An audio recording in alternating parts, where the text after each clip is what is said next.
In life, as in art, bringing new life to objects that we have used extensively and loved helps the life of that object to be reinvented.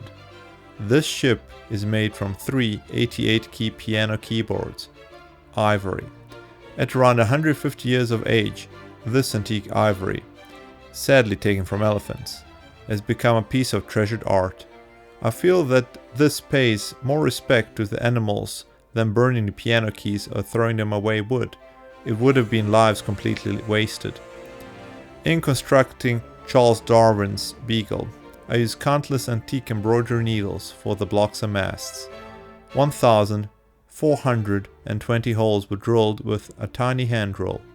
This ship, which took 9 months from start to finish, measures an impressive 36-24 by 9 inches. My final word is to say thank you and sorry to the elephants who lost their lives all those years ago. The Beagle sailed from Plymouth Sound on the 27th December 1831 under the command of Captain Robert Fitzroy. While the expedition was originally planned to last 2 years, it lasted almost 5.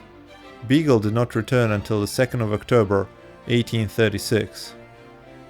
Darwin spent most of this time exploring on land.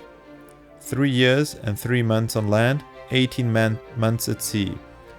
The book is a vivid travel memoir as well as a detailed scientific field journal covering biology, geology and anthropology that demonstrates Darwin's keen powers of observation, written at a time when Western Europeans were exploring and charting the whole world. On his return, he wrote the book based on those notes, at a time when he was first developing his theories of evolution through common descent and natural selection.